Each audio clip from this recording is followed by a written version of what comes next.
నోరు మూసుకుని ఇంట్లోనే కూర్చొని ఉండు.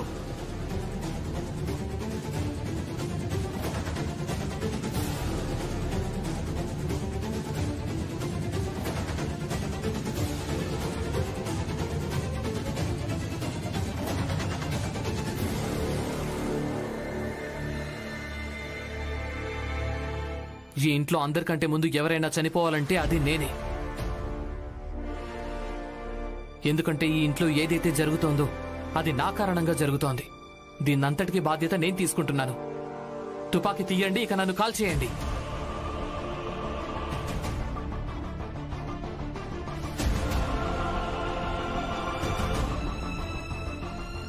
భీమ్, మీరు ఆగండి నాన్న, ఆగండి. ఒకవేళ ఈయనకి ఇలా అనిపిస్తుంటే ఈయన నన్ను చంపేసి తన కర్తవ్యం నిర్వహిస్తున్నాడని అయితే నన్ను చంపనివ్వండి. ఇంకా ఏం చూస్తున్నారు ఇన్స్పెక్టర్ గారు? నన్ను కాల్చి చంపండి.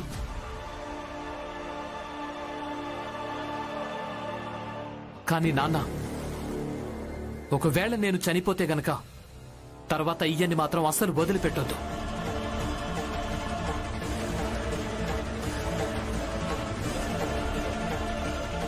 చట్టపరంగా ఈయనకు ఖచ్చితంగా శిక్ష వేయించండి. నన్ను కాల్చండి ఇన్స్పెక్టర్ గారు.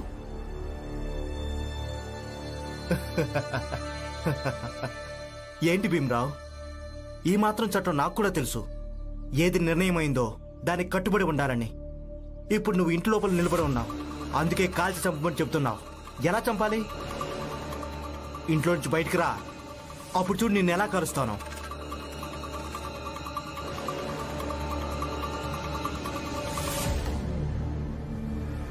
ఇప్పుడు నేను బయటికి వెళ్తున్నాను. నీకు ధైర్యం అంటే బయటికి రా.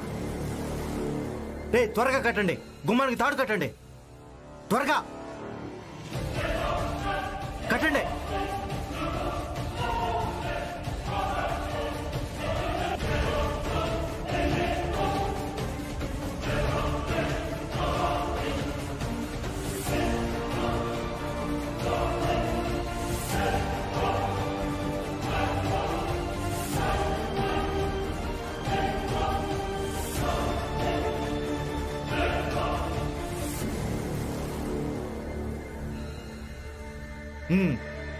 వెళ్ళండి, వెళ్ళి డేవిడ్ సార్కి చెప్పండి ఆయన ఎలా కోరుకున్నాడో అలాగే చేశామని.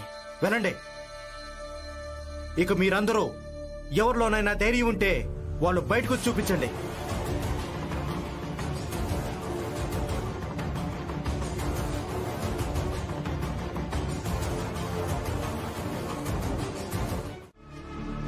భీమరావు, నేను నిన్ను నా శత్రువు అనుకోవడానికి నీకంత స్థాయి లేదు, అర్థమైందా?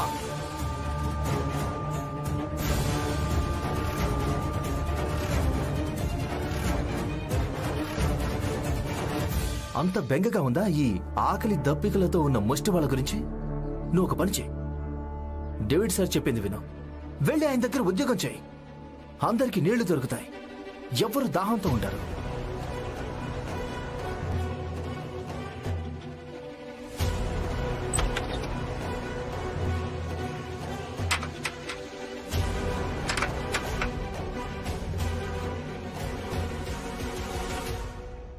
నరోత్తమ్ జోషి గారు, ఫలితం ఏదైనా సరే, కానీ నా కొడుకు డేవిడ్ దగ్గర పని చేయలేడు. సరే, ఫలితం ఎలా ఉంటుందో చూద్దాం.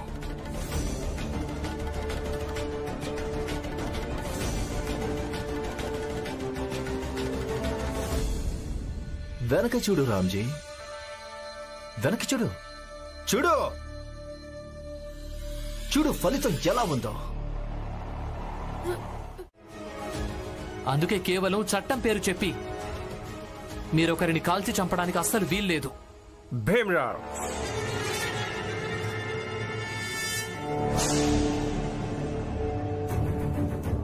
చూడు, విషయం ఏంటంటే కాల్చి చంపడం పెద్ద విషయమేమీ కాదు. వీళ్ళందరినీ కాల్చి పారేయండి.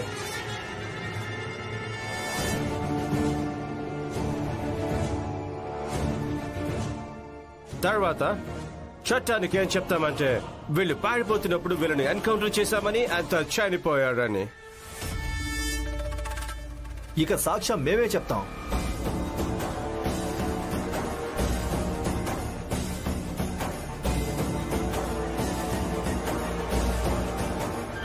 స్వయంగా నేనే సాక్ష్యం చెప్తాను వీళ్ళందరూ చట్టాన్ని ఉల్లంఘించారని, చట్టాన్ని రక్షించడం కోసం వీళ్ళని కాల్చి చంపడం జరిగిందని.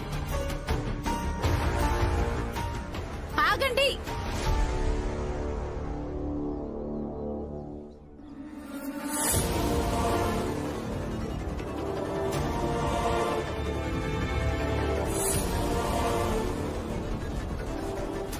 ఇందులో కేవలం భీమ్ ఇంకా రమల తప్పే ఉంది. మిగిలిన వాళ్ళెవరి తప్పులు అసలు లేవు.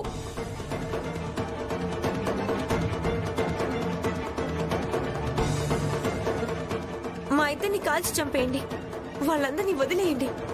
మీ ప్రతీకారం కూడా తీరిపోతుంది. ఎందుకు వీళ్ళందరినీ కాపాడి మీరిద్దరు గ్రేట్ కావాలనుకుంటున్నారా? ఆ ఛాన్స్ నేను మీకు ఇవ్వను. నాకు కూడా తెలివి ఉంది. ఏమంటా భీమరావు, నేను అన్నది నిజమే కదా? నరోత్తం, బహుశా నువ్వు గమనించలేదనుకుంటా.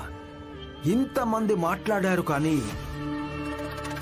ఆ భీమరావు మాత్రం ఇంతవరకు ఒక్క మాట కూడా మాట్లాడలేదు. తను ఎందుకు ఏం మాట్లాడడం లేదో నాకు తెలుసు. ఎందుకు? పాపం గొంతెండుకుపోయి ఉంటుంది. డేవిడ్ గారు, నన్ను కాల్చి చంపండి, కానీ నాకు వీళ్ళ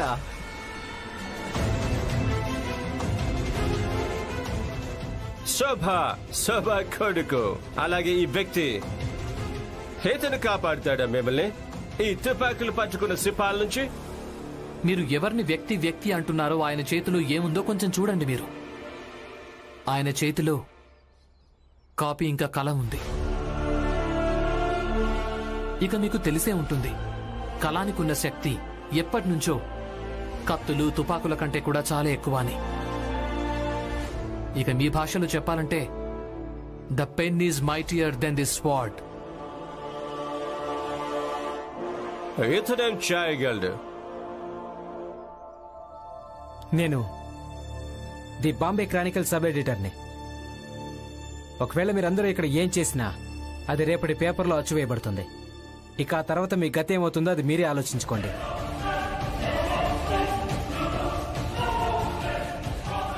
ఇలాంటి పేపర్లకు నేను భయపడిన. బహుశా మీకు మెహతా సర్ గురించి తెలియదనుకుంటాను. సర్ ఫిరోజ్ షా మెహతా, ఆయన పేపరే ఇది, ద బాంబే క్రానికల్. ఒకవేళ మీకు తెలియకుంటే మీరు ఒక పని చేయొచ్చు. మీరు మీ తోటి అధికారులను అడగొచ్చు కూడా. వాళ్లే మీకు చెప్తారు మెహతా సర్ గురించి ఇంకా చక్కగా.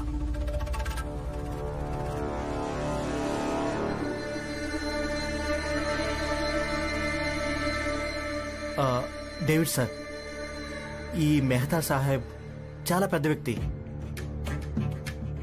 ఆయనకు గవర్నర్ దాకా పరిచయాలున్నాయి. ఏ మెహతా సార్ అనేది చూసుకుందాం. ముందు వెళ్ళి కాల్చిపాడే. సారీ సార్, తుపాకీలు కిందకి దించండి.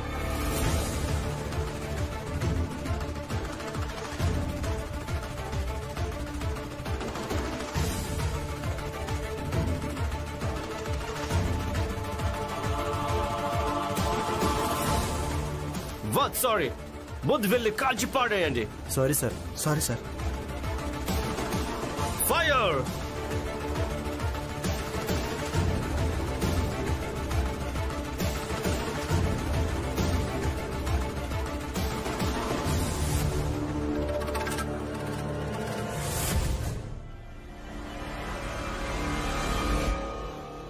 ధన్యవాదాలు.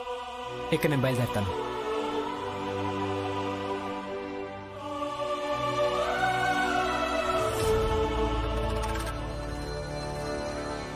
జోషి గారు, ఇప్పుడు మీ గొంతు ఎండడం లేదా? దాహం వేయడం లేదా? మీ సమయాన్ని ఎందుకు వృధా చేసుకుంటున్నారు? చూడండి నరోత్తం జోషి గారు, ఇప్పుడు మీరు ఇంకా జాగ్రత్తగా మా అందరినీ ఇబ్బంది పెట్టడం కోసం కుతంత్రం చేయడానికి కష్టపడాల్సి ఉంటుంది. ఎందుకంటే ఇప్పుడు భీమ్ ఇంకా రమాతో పాటు ఇక దీపక్ కూడా మీ అందరి కుతంత్రానికి విరుగుడు వెతుక్కోగలడు. దీపక్ కాదమ్మా, భీమ్రావ్ అంబేద్కర్.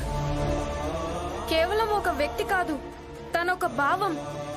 ఇంకా ఎవరెవరి మెదడులో భీమ్రావ్ అంబేద్కర్ భావాలుంటాయో వాళ్ళందరూ భీమ్రావులే. ఇంకా ఒక్కరోజు మొత్తం ప్రపంచం భీమ్రావ్ అంబేద్కర్ లా మారుతుంది.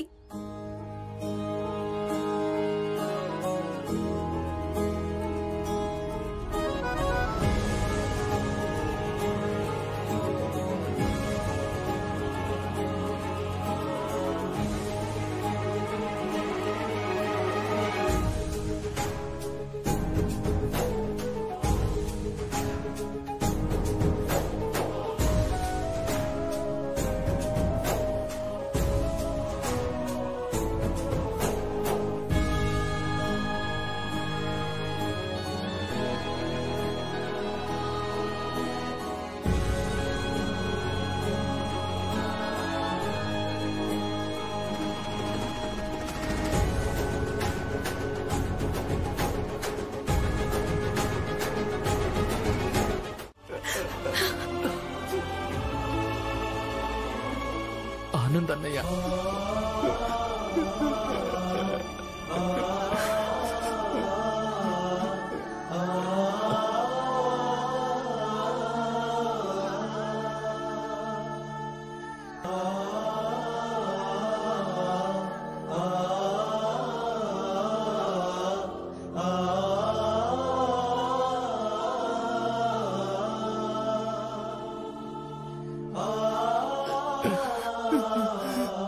మీకేమనిపించిందో అదే చేశారు. ఇక ఇప్పటి నుంచి నేను ఆలోచిస్తాను. ఆనంద్ అన్నయ్య, ఎవరేమన్నా సరే నేను అది అస్సలు పట్టించుకోను. ఎవరు గొడవ పడ్డా నేను పట్టించుకోను. కానీ నేను మీ తమ్ముణ్ణి. మీ దుఃఖంలో మీకు నేను తోడుగానే ఉంటాను. మీ గురించి నేను బెంగపడకుంటే ఇంకెవరు పడతారు?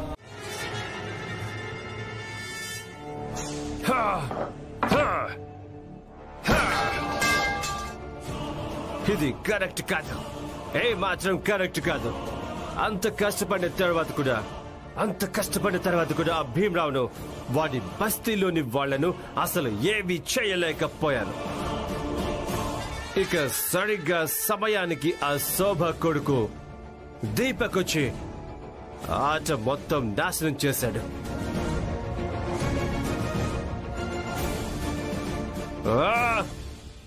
సాహెబ్ గారు, మీరందరూ ఎక్కడికి ఎందుకు వచ్చారు? వెళ్ళిపోండి. భీమ్రావ్, మీ అందరికీ తెలుసా, మీ జాతి చేదబావిలో కుక్క చనిపోయింది.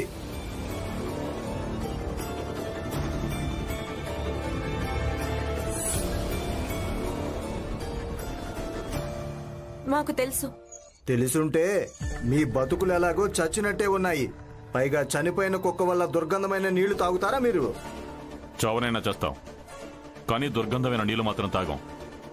మరైతే నీళ్ళు ఎక్కడి నుంచి తీసుకొస్తారు? మీ జాతి వాళ్ల బావిలో నీళ్లు తీసుకోవడానికి వెళ్తున్నాం.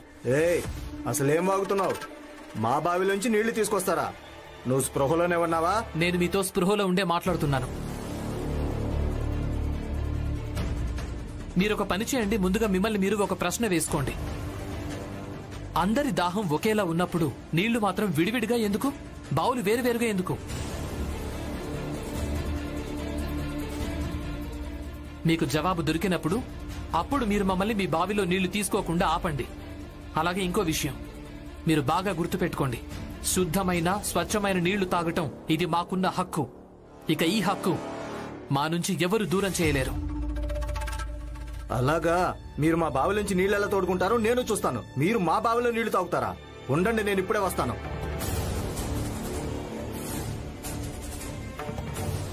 బాగుంది భీమ్రావ్,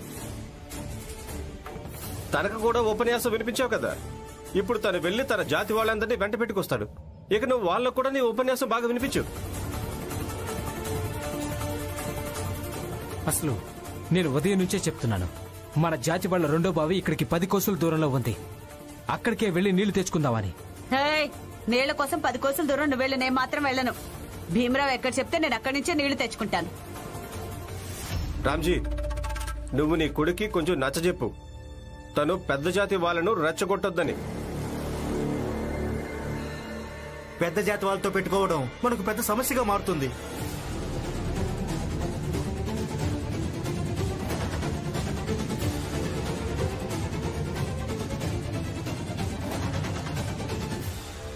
జనార్దన, గొడవ పడ్డం కంటే మంచిదేంటంటే మీరు అక్కడికే వెళ్ళి నీళ్లు తెచ్చుకోండి. అలాగే హితేష్ అన్న, మీరు ఆ డేవిడ్ దగ్గరికి వెళ్ళిపోవచ్చు కదా. అక్కడికి వెళ్లి ఆయన్ని బతిమాలండి. ఎవరికి తెలుసు, మీకు అక్కడే నీళ్లు దొరకచ్చు. అక్కడే ఆగండి, లేదంటే బాగుండదు.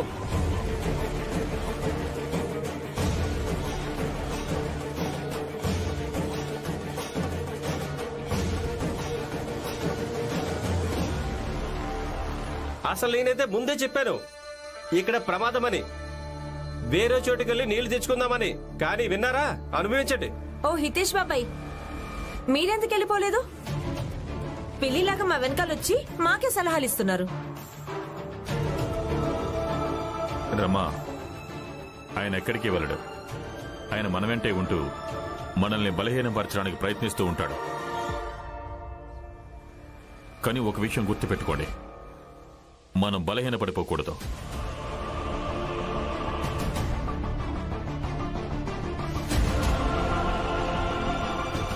నాన్న, రమా, మీరందరూ ఇక్కడే ఉండండి. నేను వాళ్లతో మాట్లాడొస్తాను. వద్దు, వాళ్ళ దగ్గర కర్రలున్నాయి, మిమ్మల్ని కొట్టొచ్చు. అవును బాబు, నువ్వేం చేయాలనుకున్నా, ఏం మాట్లాడాలనుకున్నా ఇక్కడి నుంచే మాట్లాడు. నాకేమీ కాదు నాన్న, మీరేం కంగారు పడకండి. ఒకవేళ వీళ్ళు నన్నేమైనా చేసినా కూడా ఇక్కడ మీరందరూ ఎలాగూ ఉన్నారు కదా.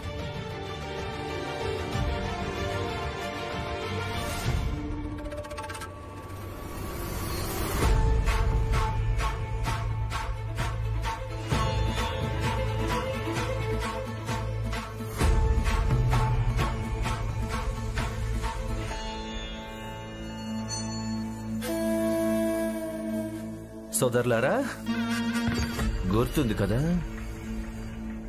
అందరికీ బాగా గుణపాఠం చెప్పాలి. గుర్తుంది.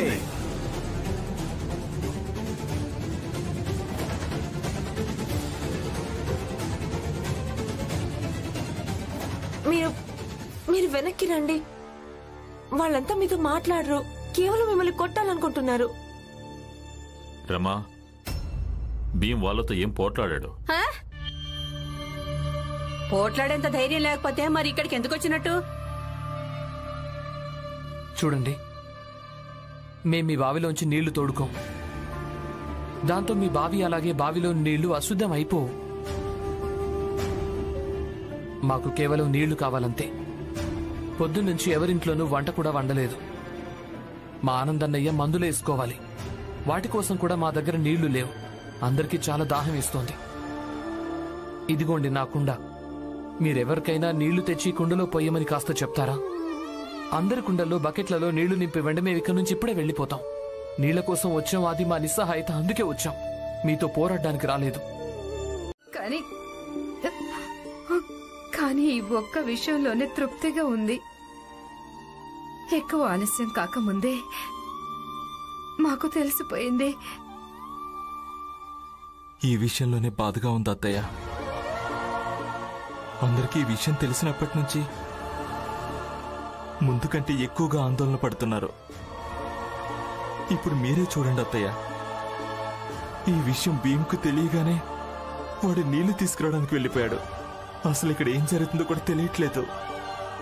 పెద్ద జాతి వాళ్ళు వాడి విషయంలో ఎలా ప్రవర్తిస్తారోనని ఆలోచిస్తుంటే చాలా కంగారుగా ఉంది అత్తయ్య.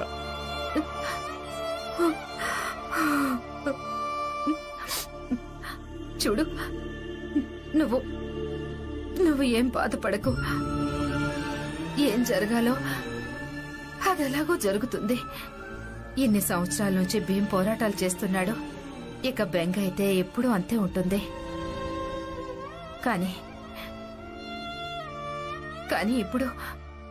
ఇప్పుడు భయం తగ్గిపోయింది.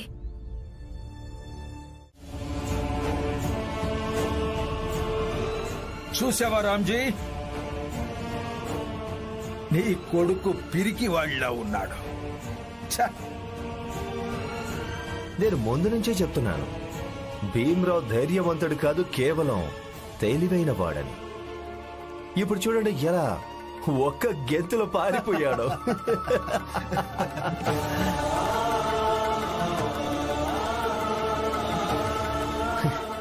వాడికి తెలుసు నీళ్ళంటే ఎక్కడైనా దొరుకుతాయి, కానీ ఒకవేళ ఒక్కసారి తల పగిలిందంటే నయం కావడం కష్టమని.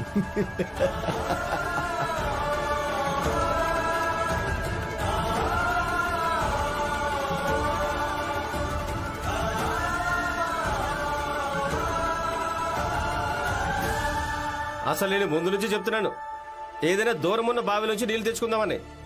కానీ విన్నారా? ఒక్కరు కూడా నా మాట వినలేదు. ఇప్పుడు కర్రలు చూడగానే అందరికీ బుద్ధి వచ్చింది కదా, ఇక పదండి.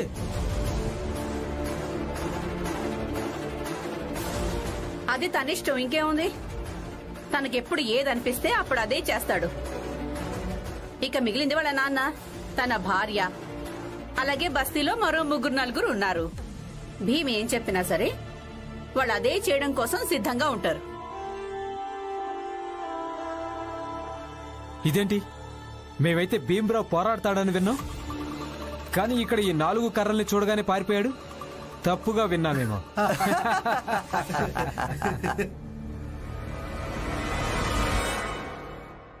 మీరు విన్నది నిజమే. నా భర్త మీ అందరికి దూరంగా వచ్చారు, కానీ పోరాటాన్ని వదలలేదు.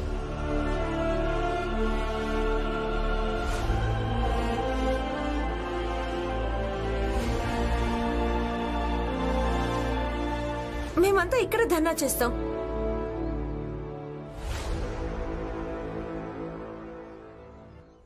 ఈ సమస్యకు పరిష్కారం దొరికేంత వరకు మేమందరం ధర్నా చేస్తాం.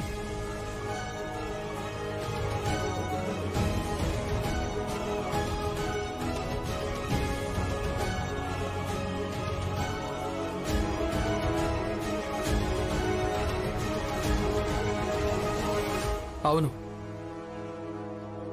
ఇక మా పోరాటం ఎప్పటిదాకా కొనసాగుతుంది అంటే ఈ నీటి సమస్యకు సరైన పరిష్కారం దొరికేంత వరకు.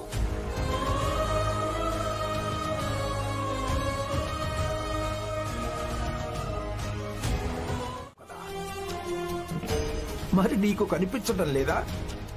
ఇదిగో నీ వాళ్ళే హింసకు దిగుతున్నారు. ప్రచండ దేవ్ గారు, ఆత్మరక్షణకు మీరు హింస అని పేరు పెట్టకండి. ముందు మీ మనుషులే కర్రలెత్తారు, ఆ తర్వాతే నందు బాబాయ్, మనోహర్ బాబాయ్ ఎత్తారు.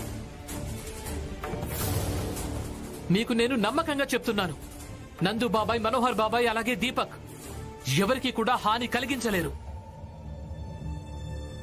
కానీ భీమ్రావ్, ఒకవేళ వీళ్ళు గనక మా మీద కర్రలెత్తారంటే మేం కూడా కర్రలెత్తుతాం, వదిలిపెట్టే ప్రసక్తే లేదు. ఇక మీరే ఆలోచించండి. ఇక ముందు ఏం చేసినా సరే బాగా ఆలోచించాక చేయండి.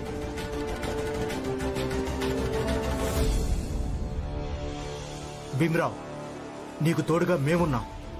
ఇక పరిష్కారం దొరకనంత వరకు అంతవరకు మేము ఇక్కడే ఇలాగే ఉంటాం. పద మనోహరన్న. సరే, ఇక్కడే ఉంటారా?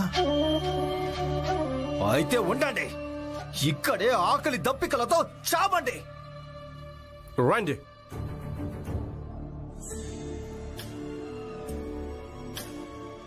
రండి రండి సబ్ ఎడిటర్ గారు, రండి. మీరే చూడండి ఏం తమాషా జరుగుతుందో. నిన్న మిమ్మల్ని వాళ్ళు తీసుకొచ్చారు, అందుకే నేనే స్వయంగా మిమ్మల్ని తీసుకొచ్చి ఇక్కడ ఏం తమాషా చేస్తున్నారో చూపించాలనుకున్నాను.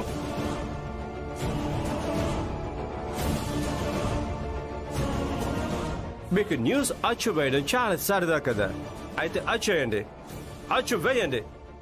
పెద్ద జాతి వాళ్ళ బావి దగ్గర చిన్న జాతి వాళ్ళు నిలబడ్డారని.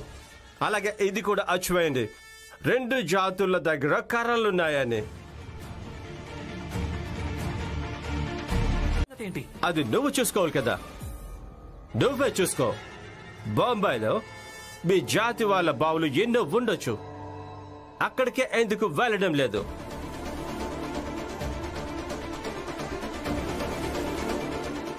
డేవిడ్ గారు, ఈ విషయం మాకు కూడా తెలుసు. కానీ నా కొడుకు ప్రశ్న ఏంటంటే, మేం ప్రతిసారి అన్ని పరిస్థితుల్లోనూ మీరు మాకేం చెప్తారో, మీరే దారిని చూపిస్తారో అదే దారిలో నడవాలని. మీరు చూపించిన దారిలో మేము నడవలేం.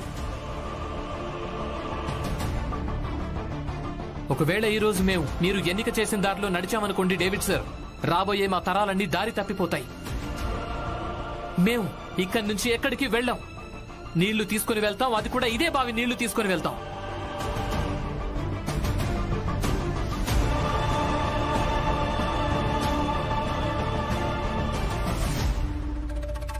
ఉపన్యాసం ఉపన్యాసం ఉపన్యాసం ఇంకేం లేదు భీమరావు. అసలు నాకేం అర్థం కావటం లేదు. వీళ్లకున్న దాహం ఏం దాహం అది? అది కేవలం అదే బావి నీళ్లతో తీరడానికి.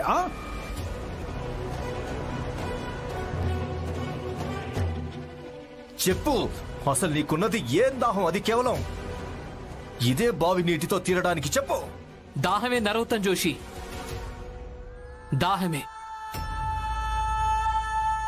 మీతో సమానంగా మారిపోవాలన్న దాహం, మీరు దీన్ని అర్థం చేసుకోవాలి అన్న దాహం, సమాజంలో గౌరవం లభించాలన్న దాహం. ప్రతి ఒక్క బావి అన్ని జాతుల కోసం ఉండాలన్న దాహం ఇది. ప్రతి ఒక్క దారి అందరికీ ఉండాలన్న దాహం ఇది.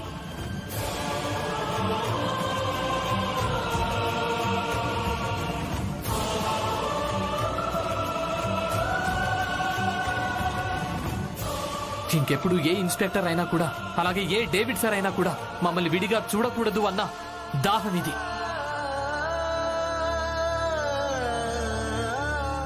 ఇది రేపటి పేపర్లో అచ్చువేయబడుతుంది. భీమ్రావ్ అనే వ్యక్తి ఒకడున్నాడు, తను ఇలా అంటున్నాడని.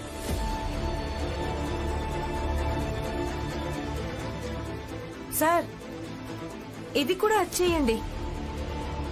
ఈ బావిలోంచి నీళ్లు తోడుకొనివ్వట్లేదని. అచ్చు వేయాలనుకుంటున్నాను, కానీ అచ్చు వేయలేను. ఎందుకంటే దీనివల్ల అల్లర్లు చెలరేగుతాయి.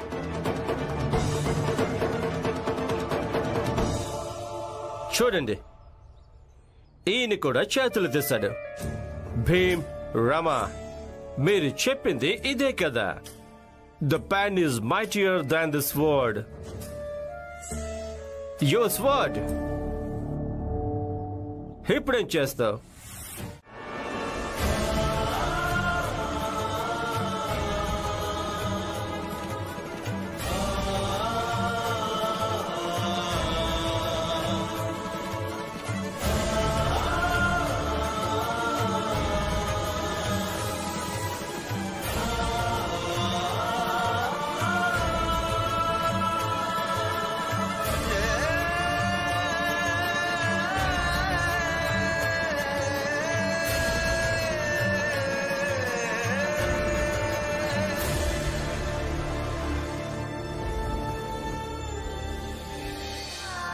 David sir,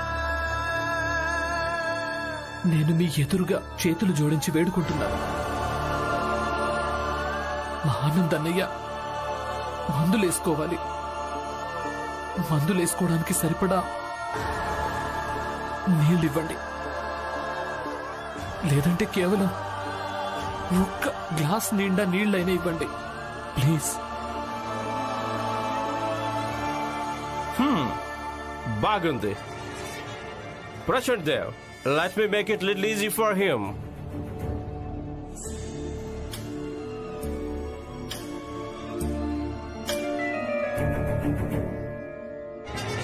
Thank you.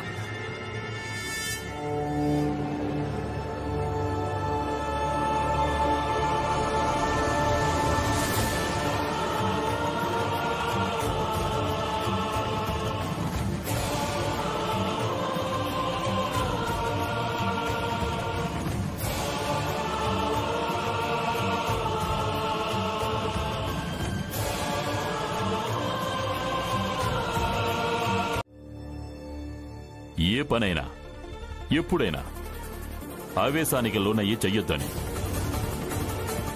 అందుకే ఎంత కోపం వస్తున్నా కూడా శాంతంగా ఉండడం నాకు కూడా ఒక బాధ్యత అవుతుంది. అన్నయ్య! అన్నయ్య భీమ్ అన్నయ్య భీమ్ త్వరగా రండి. ఆనంద్ స్పృహ తప్ప పడిపోయాడు. ఏంటి? తొందరగా రండి.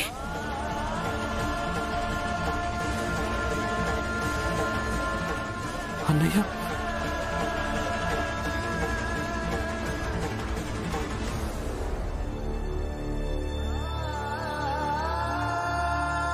డాక్టర్ ఏం చెప్పాడంటే ఒకవేళ నువ్వు పదే పదే స్పృహ తప్పడం మొదలెట్టావంటే దానికి అర్థం నీకు ఆయుష్ తగ్గిపోతుందని. అందుకే మందులు సమయానికి వేసుకుంటూ ఉండాలి. అలాగే ప్రయత్నం చేస్తూ ఉండు. ఎప్పుడు స్పృహ తప్పి పడిపోకుండా. ఒకవేళ ఎప్పుడైనా స్పృహ తప్పి పడిపోతే వెంటనే మందులు వేసుకోవాలని. లక్ష్మి, నేనేం చేయాలో నాకు అర్థం కావడం లేదు. మీరేం బాధపడకండి. మీకేం కాదు. నేను మీకేమీ కానివ్వను.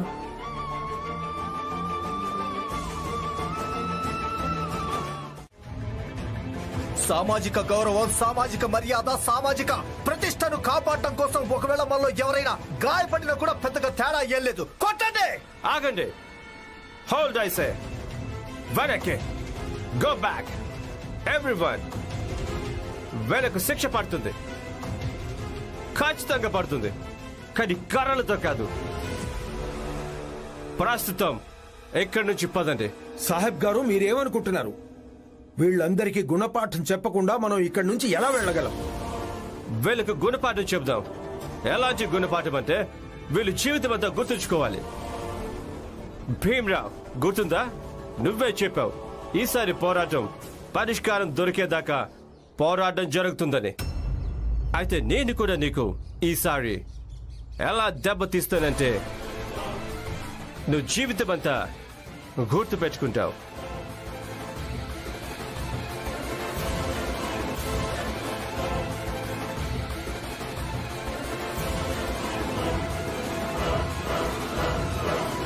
పదండి.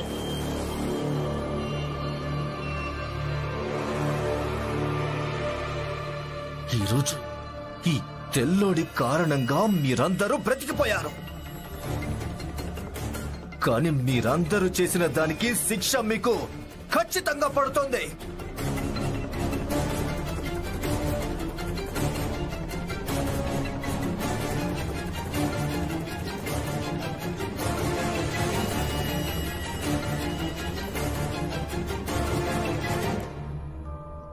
మనం అందరం కూడా వెళ్దాం. ఈ నీటి సమస్య ఇప్పటి వరకు కూడా ఇంకా తీరిపోలేదు.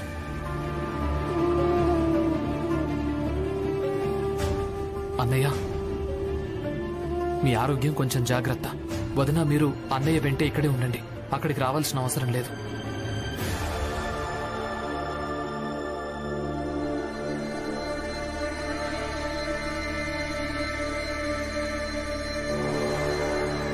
వెళ్ళండి వెళ్ళండి, మీరంతా వెళ్ళండి.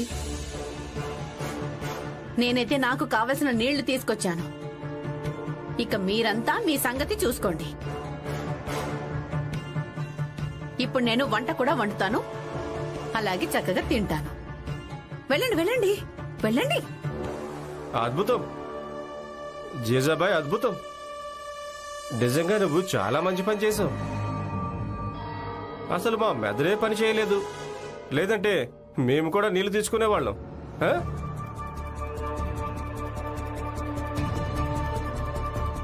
హితేష్, ఈ విషయంలో జీజాబాయ్ మీకంటే చాలా ముందుంది. మీరు మాతో పాటు ఇక్కడికొచ్చి కూర్చున్నారుగా, ఆనందంగా ఉంది. మాకు ధైర్యం లభిస్తోంది. బాగుంది భీమరావు, చాలా బాగుంది.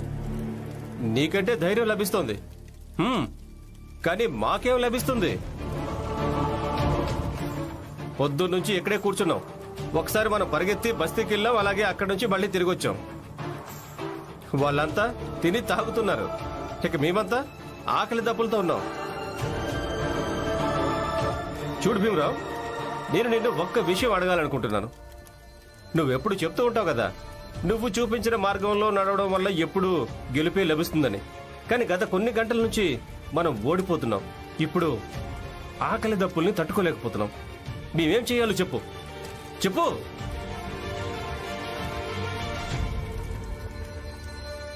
నేను ఎప్పటికీ చెప్తున్నాను, నువ్వు నా దగ్గర ఉద్యోగం చేయి, అందరికీ నీళ్లు లభిస్తాయి.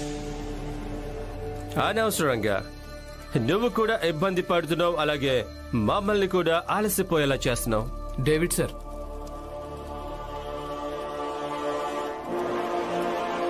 ఈ పోరాటం మొదలై ఒక్కరోజు కూడా కాలేదు, ఇక మీరేమో అలసిపోయానంటున్నారా?